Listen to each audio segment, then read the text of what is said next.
Ready? I'll call this meeting to order. It is Tuesday, July 29th, 2025. It's 11:30 a.m. and we're here for a workshop with planning and zoning and the building department for permit fee schedules. I will turn it over to our planning and zoning administrator, Dan, and we'll get it started. All right. Well, thanks for having this meeting. I'm going to ramble on for a bit here, but by all means, if I'm not making sense or if I'm skipping over something that seems obvious to me, don't hesitate to call time out, and I'll be glad to stop and re-explain it or be more thorough about it. But we were tasked with coming up with some fee changes to our department, and our department has numerous opportunities to charge fees for things and services, and so we did that. And I'll start with a little bit of history that in December of 22 was the last time a fee schedule had been amended or changed, and back then only a handful of the fees for subdivisions and conditional use permits and stuff were increased a moderate amount, less than some percentage, 10% or something like that. They weren't up very much. And so, given the last couple of years of work and stuff, we've certainly seen where the time it takes to process different applications and the time and effort that goes into these different processes that we go through. We went through the scenario to come up with new fees. Well, whenever you're increasing your fees more than your annually, more than just 5%, you have to have some sort of an analysis that goes behind justification for those fees. And so we worked with Ben and the prosecuting attorney on making sure that we met those requirements for the analysis that we did. And so what you have in front of you is a series of spreadsheets. One is for planning and zoning related applications and processes, and then the separate one is for building code. And that's partially because within our we have a separate building code for building permits, and then there's a separate fee schedule for building permits. And so we kept them separate. Technically, now that we have it all in-house, we could have one big fee schedule if you wanted, but it's a little bit easier to make changes to separate ones, and so we left it that way. Certainly that can be something that gets changed. So I'll start with planning and zoning. In a nutshell, what we did is we took we calculated our budget, calculated our operational costs for operations in the office, and came up with a dollar amount that represents an hourly cost in our department. You'll see that in the little bottom left-hand side of, and these are subjective numbers, but they're about $80 an hour for us to operate. And that includes every single thing we do for the entire year. We're there for the 2,080 hours. It encompasses everything. So, and that number is only planning and zoning related things, because it's the lion's share of what Trish does and what I do, whereas James's is reflected more on the building side of things. And so we didn't put his fees in this to raise the price up, because it would have made it more expensive. And so his side of it is building permit inspections and those other things. So they weren't related to these. That's why we kept those separate. We took that number and then we went through each of the types of applications that we do. And this is the top block here with the minor subdivisions, major subdivisions, CUPs, zone changes, and those different types of processes. We calculated went back over the past number of years to calculate averages of how many we had, how long we thought we took on hours spent on those particular applications, and then just in general what each of those processes tend to require as far as timing. And we tried to put together some semblance of what it costs to operate and how it comes about. And so if we start with the top one for minor subdivisions, we do an average of 5 a year. We project about 126 hours for those. Direct expenses on those equals $1,140. Those are the mailing fees, application fees, other professional services fees that are direct cost to the applicant, not our time and effort. So we calculated 27 hours roughly per project at the hourly rate of $80, comes out to $21.60. Our current application fee is $1,000. And so that difference is $1,160 of what we roughly anticipate spending on a subdivision application. And it goes on down the list there. We calculated for each one of those. We left it off of this one to go into the next sheet here where we actually have the fee schedule laid out, where that's where we will talk about our proposal of what we think we should increase them to, and then that'll be the decision that comes at a future meeting, whether you decide to raise it, lower it, change it, whatever your decision is. But that's what's on this next one there. Wanted to demonstrate that's how we came to these numbers as a reflection on the context. Really is it certainly costs us more in time and effort than we get in fees. We have not changed these fees significantly in the time I've been here, other than, like I said, in December we upped them after a couple $100. And so I think it's definitely a justification for coming closer anyway to what it generally costs for us. And there is a certain amount of give and take. Some applications take less. We don't spend as much time on them. Some applications take more. There's more time and effort on them. We tried in all of our thinking to really justify kind of a middle of the road, win some, lose some, try to keep it as commensurate as possible. So and you looked, and it looks like you went out to other counties and looked at their. So that was one of the next steps was to then, okay, well, just because it costs us that much, or because we're thinking that's what it takes, what are the other communities doing, and what are the other types of communities doing? So in the next series of pages is all the different those fees laid out from our fee schedule. And then we put in, we did do the research to local communities. And we picked Latah, Kootenai, Bonner County, and Boundary County.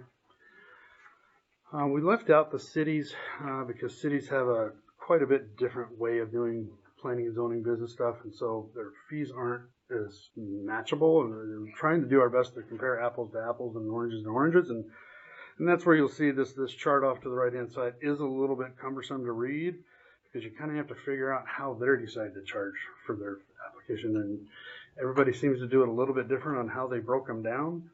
They don't just charge flat fees and call it good. And so you'll see there's different discrepancies in the pricing.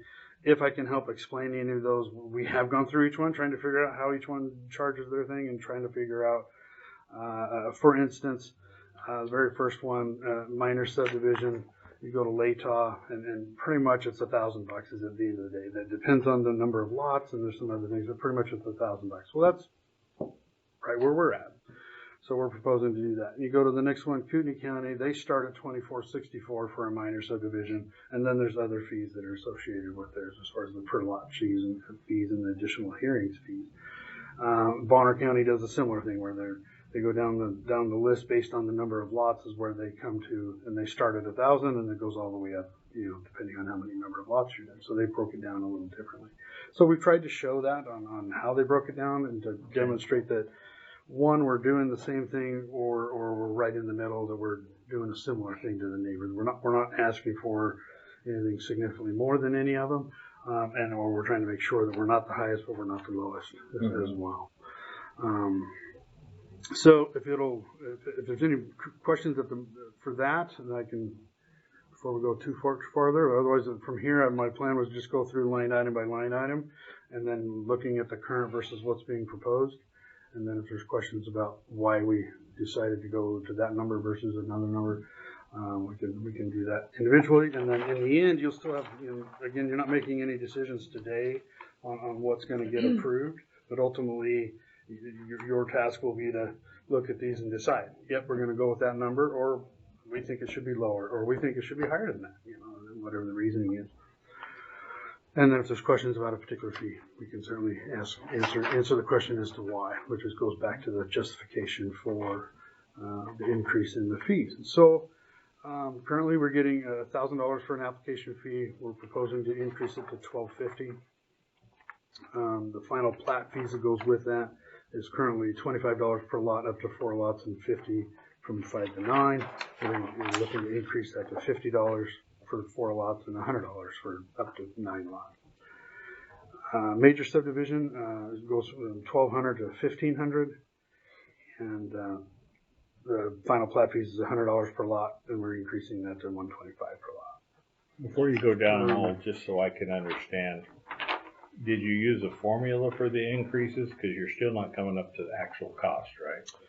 We did not. So we took in order to drive these numbers, it's a very subjective number in that we looked at what others were doing and then figured it based on what our difference was, is assuming that a full boat increase to the actual cost is a hugely big number.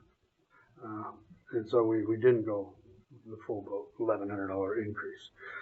So a $250 increase helps us get more back on each application, and that's still a 25% increase, in fees. So I don't want to resist talking about percentages because it's going to be different and it's a bit subjective, but that's sort of the increase. And so to come to full boat is probably, and the reason we didn't also do that is this is some of those, to calculate those numbers, there's some subjectiveness in that. And so it's not a hard fact number, but it's a good analyzation number of where we're at. It's a good mental number. There's, like I said, there's some applications that cost us more than that in time and effort. And then what happens with those is we don't get paid back for that. We still get a paycheck, and so the county general fund still pays us our paycheck, but that didn't get recouped in the application. Mm-hmm. And so at the end of the day, yes, these fees are going to be an increase, but the increase is going to be on builders and developers versus the taxpayer. Mm-hmm. And then so we're just going to get more of that back was the whole premise. So certainly if it's the desire to go higher, that's a decision that you get to make and decide if you want to increase those more. I think we have some room for justification to go more. We just chose these numbers as a reasonable amount to jump up to today. So the rest of this application, I don't know if you want me to go through each one of them. As far as the increase goes, none of them were significant increases in that they were $200 or $300 each, or $50 each. There's a few in there that are new ones that we didn't have previously. And that's where you'll see some blanks. Comprehensive plan or zoning ordinance amendment, we didn't have a specific one in there for a price. And so we would probably look to similarly to a subdivision or even a conditional use permit as far as the process goes. The process is develop an ordinance, vet it with the agencies, and then bring it forward in a hearing and go through a hearing process. So the time and effort to go into those would be similar to a subdivision fees and stuff like that. So if somebody wants to request a comprehensive plan amendment or a zoning amendment, that's the general cost. That would be the general cost. We'd have to add a number in there for that. The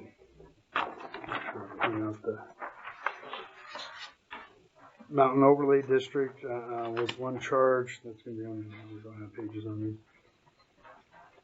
We now have a Mountain Overlay District permit requirement for development within that district. We've not had any of those applications, so we don't know, what those permits cost to process. We assume that they're going to be very similar to a conditional use permit process. That hearing process goes in front of the Planning and Zoning Commission, and so it would be an agency review and basically a permit review. And so we think it would be commensurate with the conditional use permit process. So we put $600 on that one. We increased the fee for site disturbance without the engineering review, which is the ones that I review for moderate risk sites, and then we raised that from $100 plus a visit fee to $150 plus the visit fee. The site disturbance permit review with an engineering review stayed the same. Or no, so we didn't have that in there to be able to charge an outside. For instance, if we get a high risk one in and we have HMH review it, we didn't have anything in our fee chart to be able to charge the customer for that fee. And so what HMH does with other jurisdictions is they start with a $200 fee, and then if that particular project takes more hours, the customer knows at a time, and they work more directly with HMH on it. If it takes 4, 5, 6 hours for them to review their plan, they're going to pay for that to HMH, not to us. So that $200 plus the actual cost of design review. sometimes those reviews can be $400, $500, $600. So that $200, the site disturbance permit, the Is it- $200 would be, Would be the start. It'd be for sure the minimum. now is that goes to HMH, or does that go to, Correct. So that that would- doesn't go to us? That would go to HMH, and then basically that's their fee for their first 2 hours. So that's through them, Yeah. okay. And if it takes longer than 2 hours for them to review it, then it starts being an actual cost to the consumer. That way, 2 years ago, we ate the fees on a couple of those because we didn't have anything in our fee schedule to be able to charge the customer for it. And it ended up being, a fair amount of money. And we want the consumer to pay those fees, not the county. No change on the special use permit. Those are for things like the jet boat races or special event type scenarios that we may go through with that particular application. The administrative exemption to setbacks is the same. Those are pretty simple processes to go through. They don't change.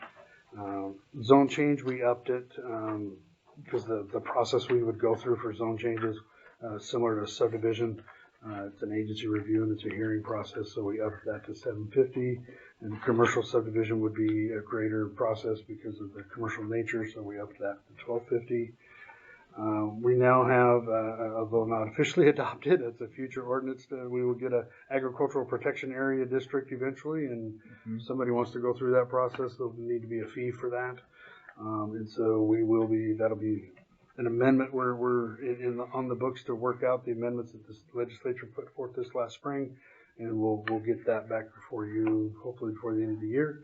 Right now there's no time frame on getting that done, so we're putting it back behind other more important things, but we'll get that done and then we'll have it in our fee schedule already, so we won't have to make any amendments. We made a little bit of a change to the next one, so we've had in here vacation or abandonment of plat or county right-of-way.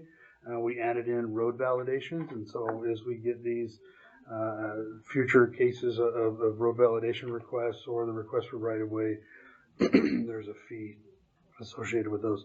Previously, we've not done very many of those, and they were only $250. We've done 4 or 5 of them in the couple of years we've been here, and they've been every bit as cumbersome as a subdivision. And so we definitely wanted to increase those fees up to that, to commensurate with the subdivision. So that's why there's such a significant change there. No, okay, I was looking at that. To $1,500 on that one for an application. Kootenai doesn't charge that, or? They have. I did not see that on their fee schedule, so I don't know what their process is if they. Yeah, those were blank. If we couldn't find the fees, there must be.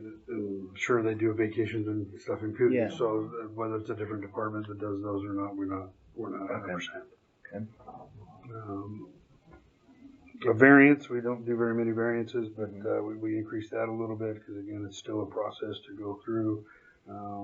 And then appeals, we didn't have anything particularly in here that spelled out what it costs to do an appeal. And so if you have a decision that appealed a P&Z commission decision that would come before you, we have a fee for that process. Or if there's an appeal of the Planning and Zoning Administration decision, we didn't really have any fee schedule in there for the fee for that appeal process to go through. And so while the code allows us to have a fee, we never have one. So that's where they came with those numbers. Those numbers were all over the place with the other counties. We figured that was, for what we would be doing on those, really it's setting up a meeting and having an appeal meeting. So there's not even a significant amount of noticing that goes in with those. So truly about just processing the application and getting the meeting set up. So we move on down to floodplain development. No particular changes there on without the engineering review. Some of our floodplain developments need engineering review, like for bridges or if there's a no-rise certificate. Again, we go back to HMH, and those charges are the same thing. It's a $200 fee to the applicant or the actual design review fees that comes with that review. And some of those can get quite spendy, and so we certainly don't want to be footing the bill for those. We want the developer to be able to do those. The next section is just general fees. If we didn't have a fee in there for if we had needed somebody, a design professional to review something. Sometimes we need a surveyor to review something. Sometimes we need an engineer to review things on our behalf. we want to be able to extend that cost to the applicant for that cost. And then if there's something, sometimes we get asked to review things that's not associated with an application. And so it's hard to spend time and effort on something, any kind of significant review. Sometimes there's some property search and stuff that I usually pass it off to title companies or pass it off to other professionals to do, but sometimes there's some stuff we wanted a fee to be able to charge somebody for time and effort towards the project.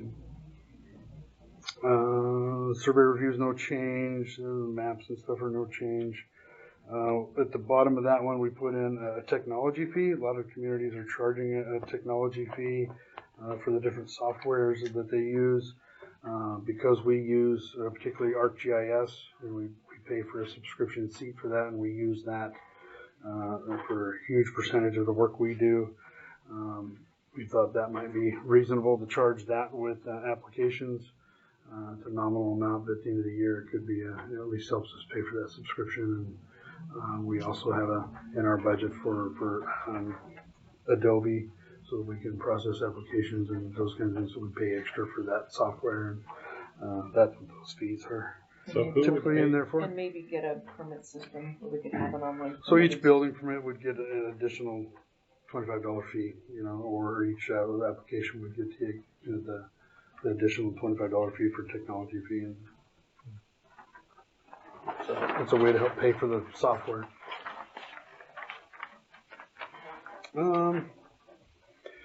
Nothing else changed there with the advertising and mailing. Those are direct costs or actual costs. We're getting more and more into where we may need a surety bond, and there's a process for estimating that and then taking that in. And so we wanted to put that on the books as well. So 10% of the estimated cost, or $1,000, would be the minimum surety bond we would hold. And then we had a whole section here on code enforcement, and we kind of left that all blank because we really haven't had any meetings where we've really worked out the details and logistics on who's doing what with what. So that's still open for some discussion on getting, since we're doing our fee schedule, there should be some fees in there for at least documenting the double application fees, and then is there going to be an additional fee for investigations or processing and notice to title. One of our processes as we go through violations is to, if you can't get into conformance within a certain number of days, then we do a notice to title of non-conformance, and then it gets recorded to your property. Well, that costs $11 to have that happen. We want to be able to recoup that fee. And then is there a fee for processing that? And other communities do charge a certain number of fees for those things. We left it blank because we hadn't had that discussion yet, but it's something worth if nothing else, put a number in there so we have something to charge somebody. And then if we find it not to be enough, we can always look at it next year, or we can always go in and amend your fee schedule later. But wanted to make sure we added those in that weren't previously in our fee schedule. The two little notes at the bottom are usually the little notes that talk about when you do an application, you'll see asterisks on them. Some of those applications, it's not just that fee. It also includes the advertising and the noticing and the other things. And so we put those little caveats at the bottom. So when it goes into our fee schedule, people will know that their application fee isn't just $12.50. It's $12.50 plus the other things. And we've always documented that. So any particular immediate questions on planning and zoning side of things, or and certainly as you have more time to go back over this, you can come back with whatever questions you might have before we schedule another meeting. The next one we did was our building permit fee schedule. Set up very similarly. James did a lion's share of the work on this one for gathering the information for the other communities, putting the fee schedules together, and then we all worked on the numbers. And so this one's broke down to our plan review fees are based on, once you calculate the building permit fee, and the calculation for a building permit fee is based on valuation. This is where I might talk like I think I know what I'm talking about, but I want to lose you. And so by all means, if I'm not making sense, slow me down and make me start over. The ICC code directs a lot of the fees that comes out of these things, and so it gives you the range to work within. And so the plan review fee is always based on the ultimate building permit fee, and you can choose between 35 and 65% of that. For easy builds like decks and pole barns and stuff like that, we tend to lean towards the 35%. For more complicated reviews and more complicated inspections, we can hedge up towards the 65%. And there's a little bit of subjectiveness in there just based on difficulty. And so as we go through projects, we have some latitude on how much we charge, but that's our limits on what we get to charge. And then the same thing, we went through for various counties, and then some of them are pinpointed a number, and some of them have a range. And then some of them have just pinpointed a specific percentage. And so we've always liked the range because we do get lots of deck permits and small permits that it really wouldn't be fair to charge them a 65% of the plan review fee when the plan review takes less than an hour to really review. But on a house, you might spend numerous hours reviewing the house plans and back and forth and dealing with changes and doing stuff. So you really do want to get paid for that plan review, that time frame. So that's important we keep that. When we immediately, the next one is a residential dwelling unit space is our number one permit, of course, for any single family residence. And the way a building permit is calculated is the square foot cost of that particular occupancy. So each house has a residential occupancy, has a storage occupancy, has a garage occupancy, it might have a deck occupancy, so it might have various occupancies. And you'll see those in some of these other fees here. And so when we have a house, we break it down. So there's X square feet of residential space, there's X square feet of storage, there's X square feet of garage, there's X square feet of deck. Each of those goes into a line item for calculating the valuation. And each of those has a different factor for multiplying that square footage to come up with that valuation. Once we have that total valuation, that goes to a fee sheet that's derived by ICC code again, that comes up with a per thousand fee. So for example, $100,000 home or valuation on this chart, the permit fee is $993.75. So that's the permit fee. Now we take between 35 and 65% of that and add on as a plan review fee for that house. So for instance, that $100,000 home might be an $1,100 or $1,200 permit when you add those two together. So that's how we're coming up with these numbers. And the ICC, that's Idaho Code? That's the International Code Council, and Code Council adopted by the county. Well, so you'll see in there the current fee of $94.06 per square foot is the number we've had since I started here in 2008. And that is supposed to represent the average valuation cost to build a single family residence. Well, it's been low for years. Currently, the chart that ICC puts out for that type of building for an R3 resident or an R2 residential or even the R3 comes out to the, and you'll see as Kootenai has it, is $187.11 is their factor. So if you look over to Kootenai, that's what they charge per square foot for a residential structure. We're not Kootenai, we're not these other counties. It's not. Now the cost to build is up there. Cost to build is up there in that 175 to 225 range to build any home these days. And so we thought 140 was as close to the middle of the road as seemed reasonable. It will increase our building permit fees significantly. That same $100,000 home will be $140,000 now, and that permit will go up to $1,217 plus the review fee. And so now it'll be $1,400 instead of maybe $1,500 instead of the $1,200 or $1,300 that I just mentioned. So as an example, that's how much that fee changes the cost to build. Same justification though, it takes that much time and effort for inspections, and it's that much extra costly to do the inspections and the plan review, and to have that person in-house as well. So we think that's a reasonable cost. Certainly it's up for discussion, and then we can discuss more. So on down the line, some of those fees just stayed the same because it's not that much more expensive these days to do it than it was before. and then other ones were still a pretty significant jump. And so as we move down the line to additions, it's the same thing it's the same square footage cost. Manufactured homes, we increased it a little bit because there's a little bit more process with foundations.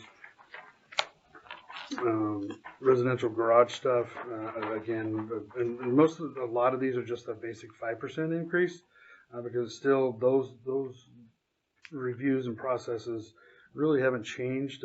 Those parts of it are simpler and easier than a full-on house, so we didn't feel like we needed to up them so significantly.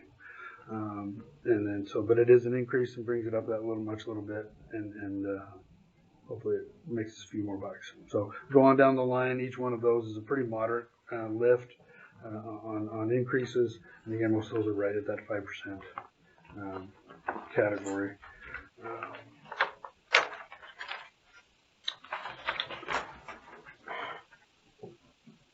We added in a few line items that other jurisdictions had that we never had. We don't see a lot of some of these, but what we found is it's hard to charge somebody something for a service when we don't have it on our fee schedule, or basically we can't charge them for that, but then we end up providing the service anyway because we need to help the person get where they need to be with what they need to do. But it'd be nice to be able to, when it's justified, add that to the fee, or add that to the cost of their building permit.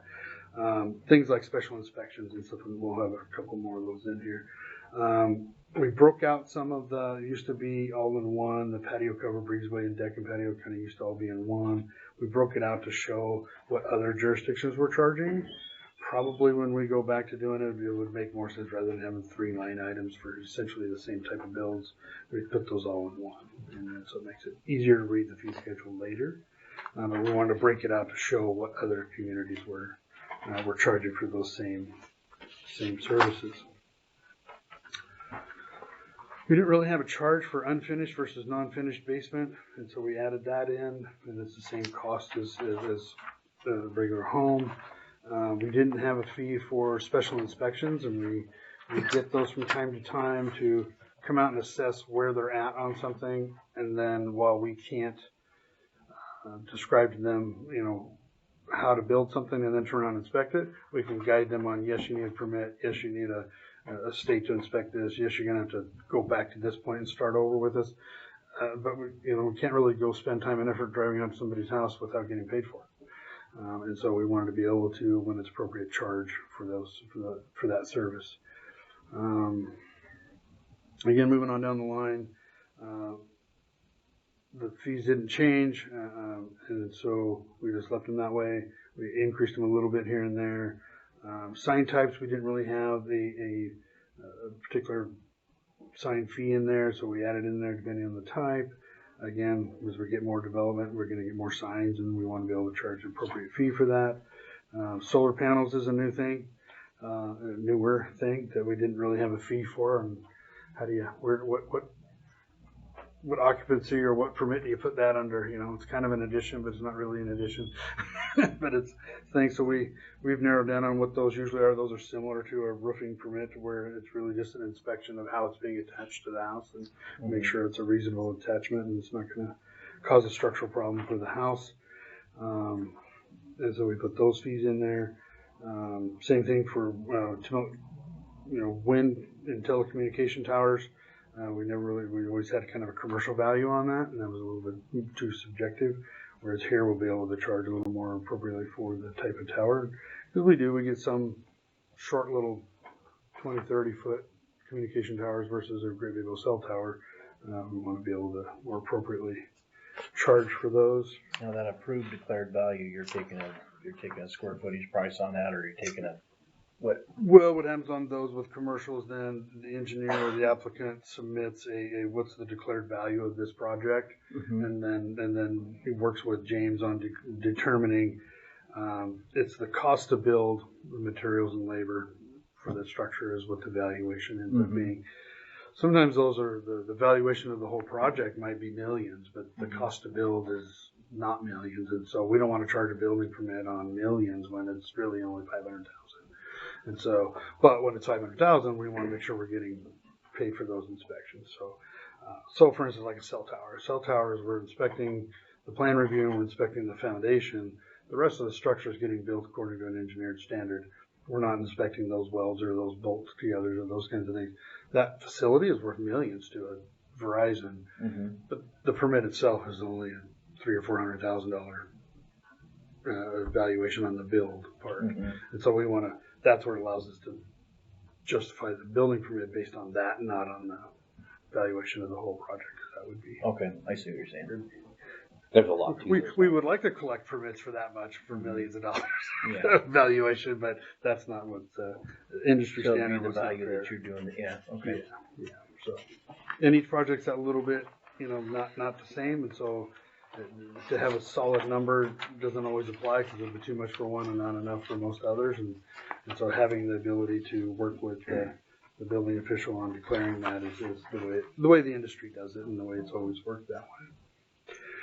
On other fees, again, being able to apply a fee for the temporary certificate of occupancy, we get that a lot, and that just means more babysitting for us. And so we figured that we should recoup some of those costs and that time and effort that goes into those. Again, if we have an appeal of the Board of Appeals fees, there should be an application cost to that. Spend a significant amount of time with significantly changed plans, and so when that happens, I mean, moderate changes is part of the process. We've had times where we've got all done with a whole difficult plan review, and then they come in and basically wholesale change it. Well, do we start over again, or we start charging by the hour, or some of these is like, man, we've been re-reviewing this change and re-reviewing this change and re-reviewing this change, and we've put, some number of hours on it versus the 2 or 3 that was originally, supposed to be on it.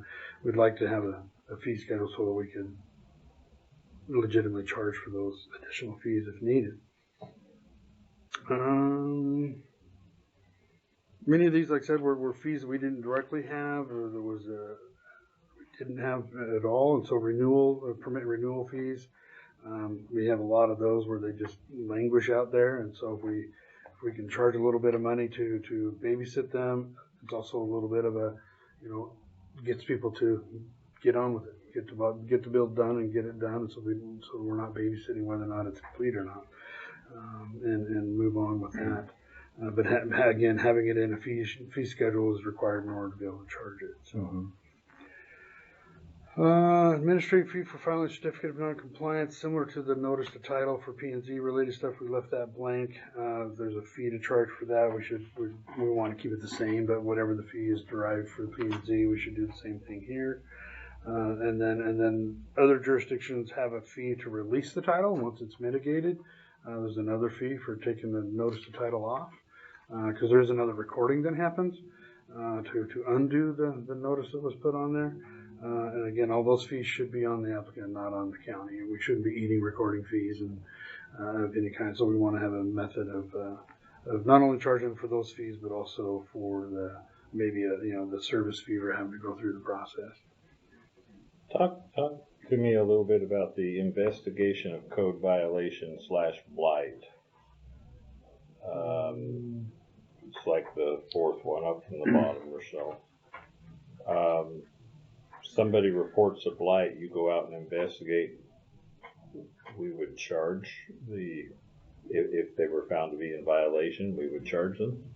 Well, the excellent question. As you can see from the other jurisdictions, some of them do. They charge a fee.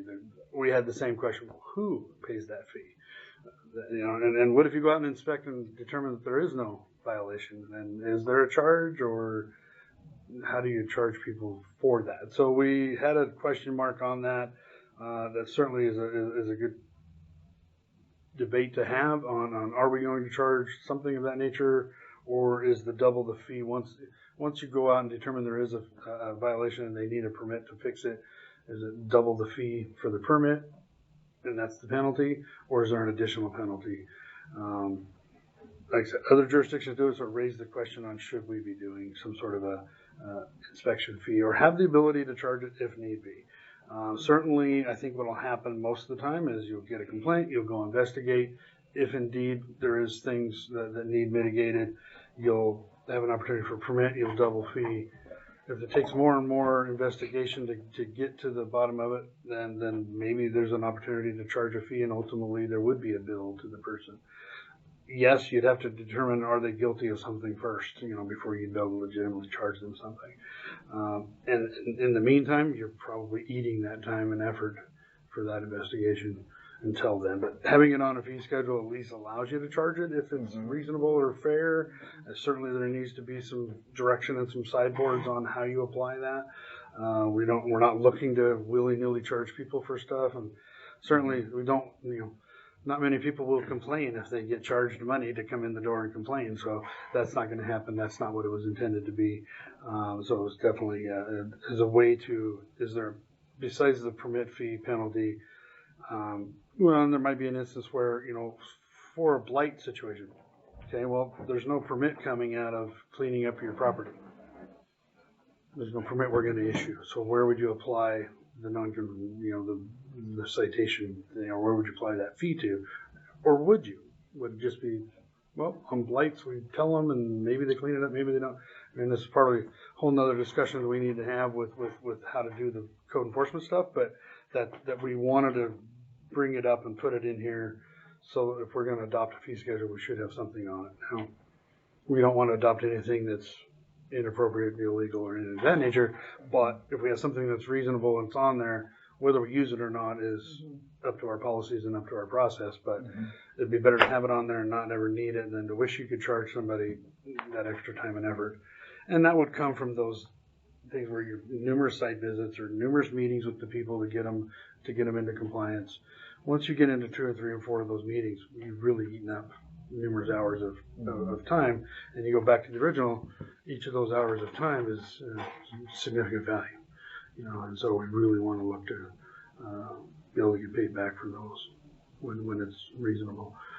Certainly there's a certain amount of time that goes into every one that just is part of the deal. But so good question, and how we really want to put that out, or what are the sideboards that goes with it, some explanation of when does it get applied, when does it not get applied, is definitely a valuable thing to have. With these other jurisdictions, we could look more into, okay, well, are there specific, for Kootenai, they have that, we just copied theirs. The 168, well, is there some other thing that has directions on when they apply it and who does it apply to? Probably. So we did want to make sure we were staying within the rules on that. So with that, that's the end of the building permit fees, the changes. I know it was a lot of information and a lot of stuff that you guys don't deal with every day, but we do, so it's commonplace for us. So by all means, don't hesitate to ask what might seem like a dumb question, because there's, as we know, there's no such thing as dumb questions. So we want to explain it. We want to try to at least explain, how some of this is very subjective, and so how did we land in the middle, or how did we land a little bit this way? And there's usually, there's typically a reason for it. None of these were just decided out of happenstance or just sounds like a good number. It's what do we think we were really, what are we really, what are we really doing here? We've been pretty cheap for a lot of years. I don't think it's unreasonable to expect that industry to pay their share. And I don't think we're increasing it so significantly that it's going to be detrimental to our economy or to, the smaller end of mom and pop trying to build a deck on the back of their house. It's not going to kill them with the permit fees either, that kind of thing. And even the builder that builds lots of pole barns or something. Yep, it's going to be a couple $100 extra for them to do those permits. And it's a good idea that we spread it out so that the regular taxpayer isn't covering somebody else's. No, that's 100%. Because whatever they're not covering, the rest of our hourly wage is still being covered by the general fund, and the rest of the taxpayers are picking up that balance. And so this evens the playing field a little. Developers should be paying for their development, and not the taxpayers paying for the development. And I've seen, in the short amount of time that I've been out in the field, I've seen a lot of this stuff implemented.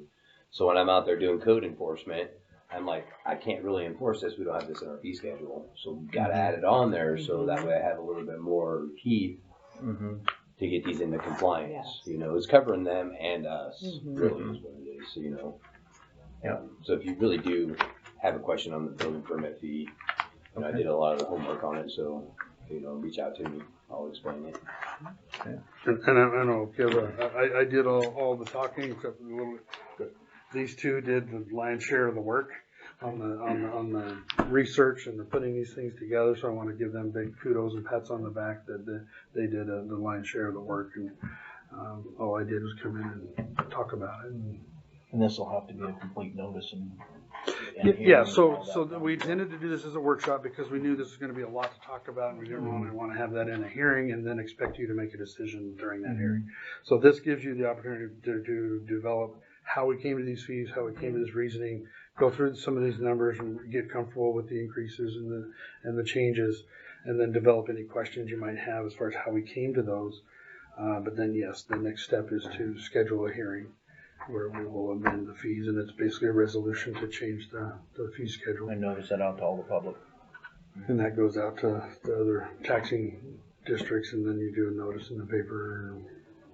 I think it's the bigger one where you I do want to 2 point weeks out, in advance. in the building fees, there's Post Falls was in there because that was our liaison for the inspector. Their square footages are different because they charge an impact fee, which is like $13,000, and then on top of it, it's the 96. Nobody else is really using that, so that's why the numbers are so high versus what Post Falls is doing. There's other jurisdictions that have those impact fees, but we're not proposing because there's going to be a study and a lot of other stuff that comes along with doing that. So the increase in the square footage is a little more justifiable. Right, and that's why we didn't use a bunch of other cities for both of them, because other cities, many of the cities tend to charge some form of an impact fee that they've got on their books, and we don't have those. So it would be apples, oranges, not the same comparisons. So from here, we'll schedule. If you have, individually, if you have any particular questions, don't hesitate to we can answer those questions, and then when we come back for the hearing, we can substantiate that if you have, regurgitate those questions and make sure it's all clear, and then the decision will be to adopt wholesale or go through and make the changes you see fit as far as the proposed fees, and then those will be the fees. So. Okay. And however you guys want to think about it, and then figure out a schedule. And I think it needs 2 weeks time to notice before the hearing. And so, Okay. Do you have anybody have any further questions? No. I know that you guys have been working on this for quite some time. I do know that. yes, yeah. We It wasn't honestly, just Well, on top of the rest of the workload we got. 'Cause, Right. you know, Yeah, I'm a busy beaver, so. certainly. And legals kind of went over this already with you. Yeah, we certainly, we went through, not only initially, we went through them with the way we were calculating the justifications, to make sure we weren't going down a path that wasn't going to be right. So. My challenge is just interesting timing. In the last 2 weeks, I've been approached by 4 different builders in our county talking about how they feel it's getting more expensive and more difficult to build here. So timing is like, But we have builders that come over here and be like, "Oh, that's it? I'll write you a check right now."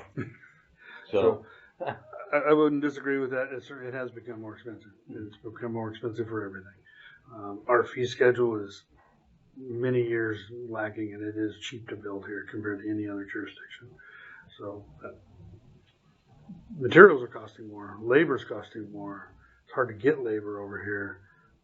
That has nothing to do with our fee schedule. So for builders' sake, I would return the argument that the fees they're paying are not the problem. It's the cost of building the labor. So. Anything further? not this time. No. Public comment? I do.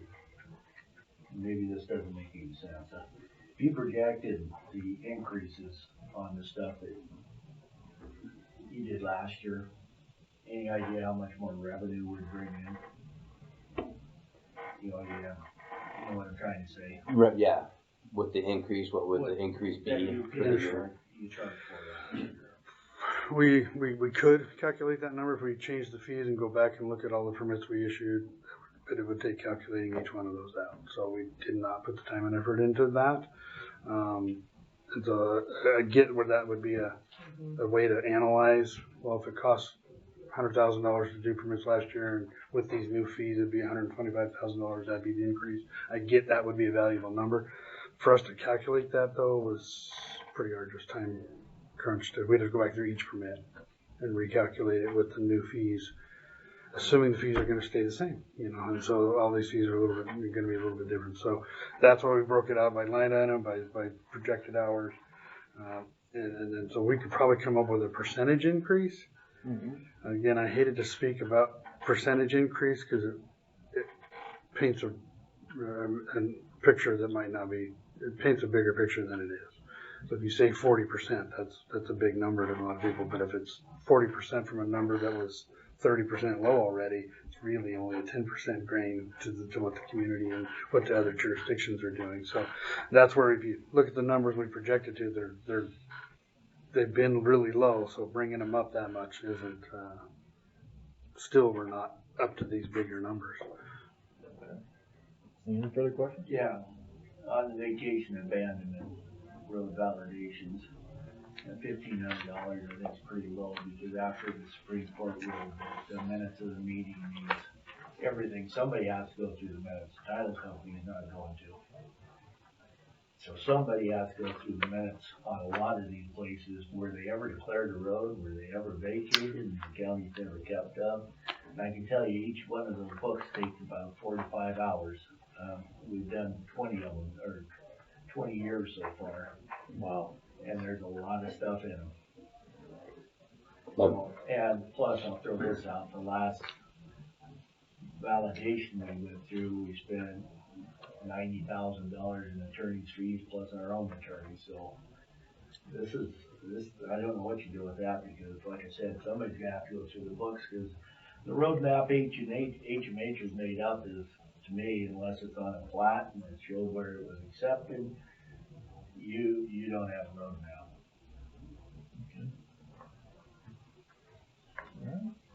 If there's anything further, any other questions? Do you want Comments? us to run with the hearing with what we have here now? Do you guys have any adjustments you want to make before Any we, immediate adjustments before to we fees? get or ready you to wanna notice go- this out? Do you I- guys I feel, I don't know if it's a fair question right now. Yeah, I wouldn't think it would. Yeah, the next step would be to get it all noticed out and get everything going, and then we can discuss it in our meeting. Would that be the best way? Like, let's say two of us decided one of these was too high. Do we want to do that in that hearing, or do we want to have another workshop and settle on what the board thinks before we take it to a hearing? I think that's what Trish is Yeah, asking. Is that what you're trying to say?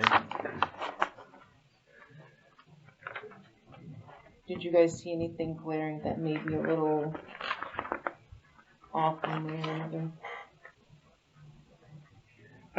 I know we got to proceed carefully. We are raising the cost on builders, which in turn raises the cost on would-be homeowners. So we've got to just be sensitive to how much we're increasing. To me, it would make more sense to have another meeting after we've all thought about it or approached these guys one-on-one and decide that line they put in here, BOCC proposed, and then take that to the hearing. But Dan, what's your... Okay, I hear that. What I might suggest is, as you review, now that we've had this meeting and you go think about it, if there's any, if there's some substantive change to how we calculated or how we came to this, then we're going to need to not start over, but really amend how we came to these numbers. If there's a couple of line items that you think one is too high or one is too low, we could certainly discuss that, but you're not really making decisions today. So I'd probably save it for the hearing. But once we notice it, we can't change it. We can't then add it in and reduce it to this or increase it to that. Once we notice it, this is what the public gets to review as the draft. So I would say review it. If there's a line item that you, oh man, I just don't want to make that much. We want to significantly change that. I'd probably save it for the hearing. And then at the hearing, you can say, on that line item, we want to change this one, and that would be the appropriate place to put it. We don't want to change it before the public gets to see it. You can't change it after we notice it, if that's making any sense. So if there's some minimal change, I would probably leave it for the hearing. If there's some substantive change, maybe we have another workshop and we go through those substantive changes. And then you guys need to decide, is it substantive enough to have another meeting or not? If you feel that we need another, you know, And you can schedule that at I'm any fine time. either way. If, you know, we can discuss this. You feel that you wanna kinda look at it more and maybe discuss it further in another hearing? in another Yeah, meeting? and maybe I can get my questions answered just going to P and Z and talking to them, but one-on-one, but Yeah, Um, I didn't know how much changes we wanted to be doing during a hearing.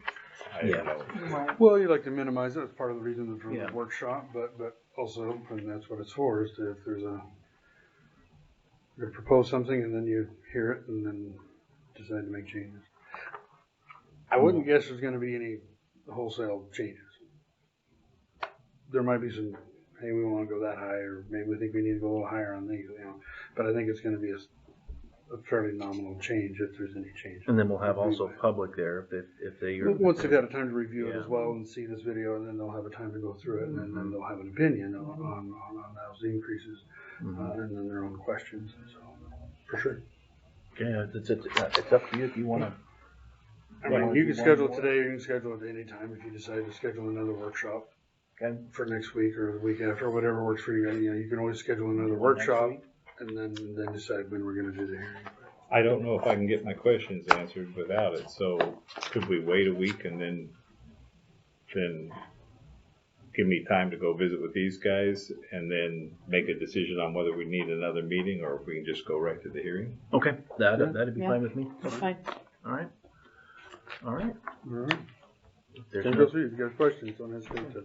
there's nothing further, we'll wait until,